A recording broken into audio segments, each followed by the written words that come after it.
Podcast Brinca a Pé, porque brincar é uma coisa séria.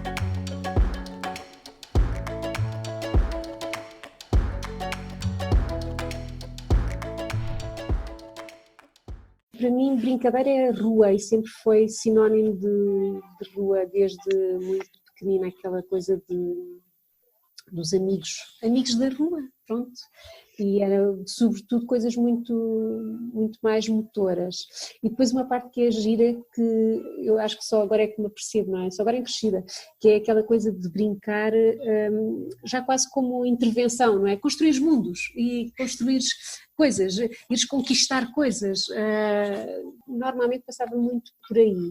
E depois é giro também o plano da brincadeira na família. Festas de família, isto, reportado quando era mesmo mais miúda, não é? Festas de família, havia sempre, quase sempre alguma coisa de brincadeira, com adultos e com miúdos, jogos de tabuleiro ou outro tipo de dinâmicas, havia sempre alguma coisa, brincar com os primos, não é? Aquela coisa de, não é só os amigos da rua, é depois este plano familiar assim mais alargado. Não tinha paciência nenhuma para as bonecas, esquece. E a minha irmã, 9 anos mais velha do que eu, que passava a vida a querer fazer vestidinhos para as bonecas e pentear as bonecas e para isso não.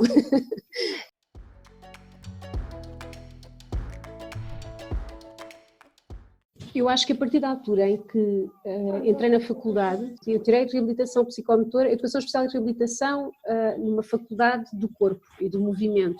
E quando tomei consciência da importância do corpo e do movimento, foi assim uma fase muito importante para perceber tudo aquilo que eu tinha ganho em criança fazia com o adulto em que me transformei, não é? Que contribuiu para o adulto em que me transformei.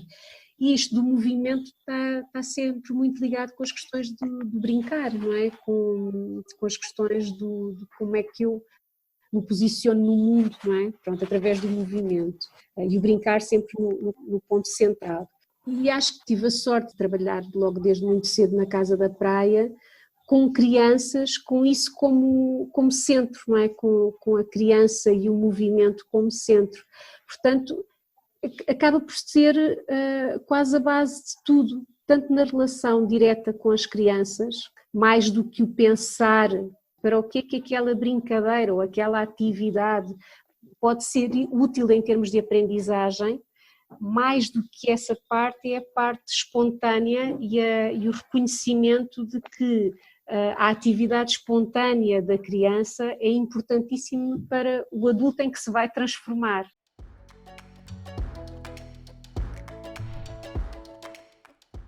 Casa da Praia presta 2 serviços, digamos assim, de uma forma muito simplista, um serviço de apoio pedagógico-terapêutico e um serviço de CAFAP, de apoio parental, enquadrado na resposta CAFAP, enquanto centro de aconselhamento familiar, centro de apoio familiar e aconselhamento parental, exato.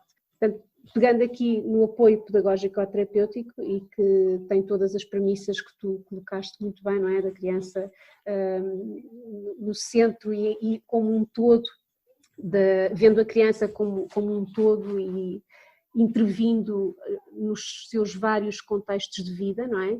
Portanto, estamos a falar de crianças, este apoio pedagógico-terapêutico foi criado pelo João dos Santos, ele é pioneiro neste tipo de apoio em Portugal e nós dirigimos a nossa intervenção a crianças do último ano de jardim de infância até ao final do primeiro ciclo, que têm algum tipo de entrave, algum tipo de bloqueio ao nível da escolaridade, não é? Que pode ser, normalmente, com alguma questão relacionada com as aprendizagens, mas às vezes é primeiro manifesto por questões de comportamento.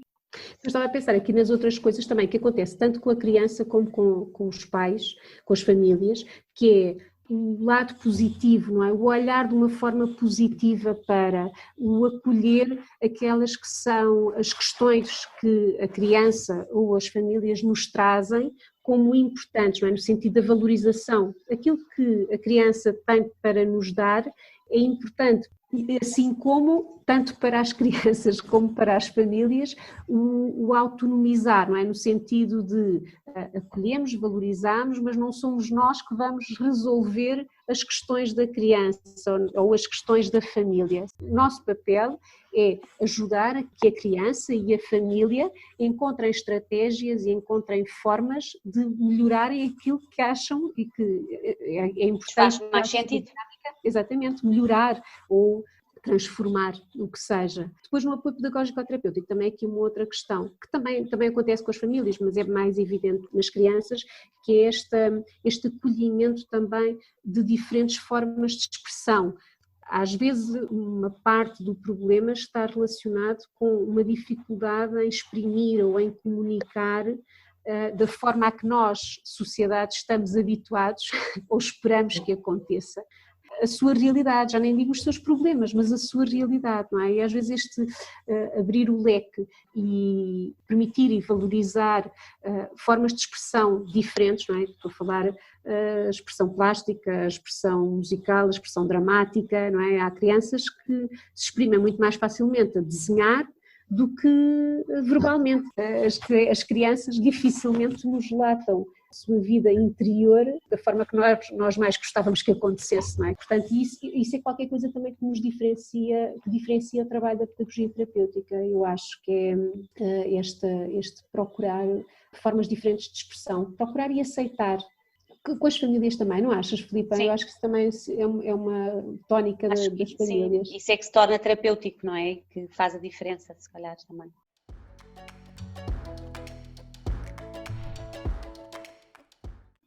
Eu estava a pensar aqui, às vezes, esta questão do valorizar também pela importância na relação com os outros contextos, não é? Na comunidade, por exemplo, acontece com muita frequência de nos chegarem crianças e famílias igual, muito desvalorizadas, com uma história já muito grande de desvalorização, não é?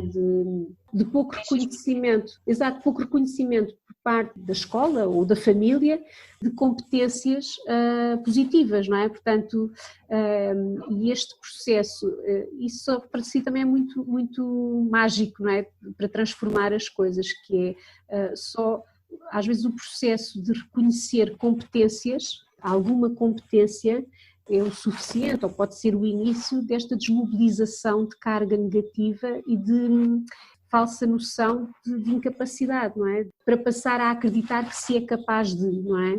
E isto é aplicado tanto em relação às crianças, as crianças acreditarem elas próprias nas suas capacidades, como também para as famílias e para os professores, não é? Que às vezes também precisam de um olhar positivo, que seja um elemento externo, e aí a Casa da Praia funciona muito também nesse sentido, o elemento externo que dá uma imagem positiva daquela criança, àquela família ou àquela escola, não é?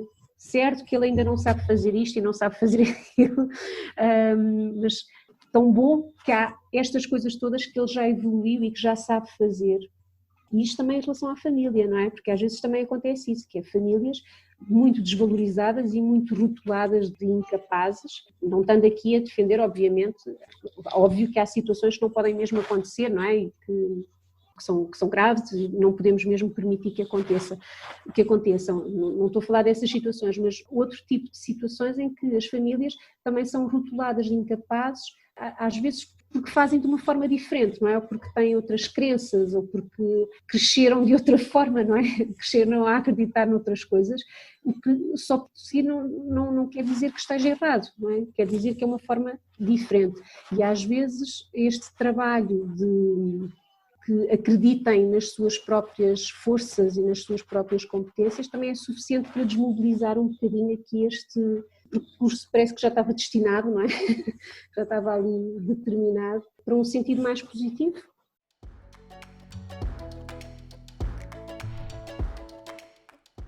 Estava-me a lembrar, Filipe, daquele documentário que nós às vezes até mostrávamos para divulgar a formação parental, que é, se tu mudares, com esta máxima, que se tu mudares o início da história, mudas a história toda, não é? Um bocadinho no sentido da prevenção, no sentido de que se tu ajudares a família a mãe, as mães no sentido mais inicial do processo todo, não é? De crescimento. Se tu ajudares as mães a educarem de uma forma mais construtiva, de uma forma mais positiva, a história daquela criança vai ser completamente diferente, não é? Portanto, se mudares o início da história, mudas a história toda.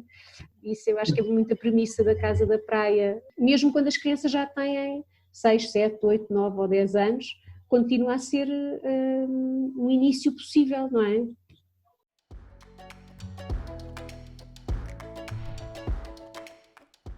Estava-me a lembrar de uma coisa, Filipa, que nós falamos muito na Casa Praia, e tu falas muito, que é, às vezes, esta questão de como é que as pessoas pedem ajuda, ou a que ajudas é que aceitam com mais facilidade, não é? Assim, nós, lá na Casa da Praia, temos sentido de alguma forma que é mais fácil receber crianças para apoio pedagógico ou terapêutico, pedidos de ajuda para as crianças no âmbito do apoio pedagógico ou terapêutico, do que pedidos de ajuda para famílias, não é? Eu acho que tem a ver com a pergunta que tu fizeste, Ana Rita, não é? Que é, de certa forma, é mais fácil para as famílias procurarem um recurso para o problema que a criança tem, não é? E eu acho que isto é genuíno, não é? Numa procura de querer ajudar os filhos e querer que os filhos... Isto podia ser que, se calhar, às vezes não é consciente de que aquilo é um pedido de ajuda, não é? Mas querendo ajudar na mesma, não é? Nós acabamos por chegar lá, porque vamos desmontando e vamos reenquadrando o sintoma inicial nós costumamos dizer, numa moldura diferente, não é? Agora é preciso que as pessoas se exponham, que se dispam um bocadinho dos preconceitos de que ele não faz porque é mau, ele não faz porque é mal criado, ele não sabe fazer porque é calão, e se calhar não é isso que está por trás de tudo, não é?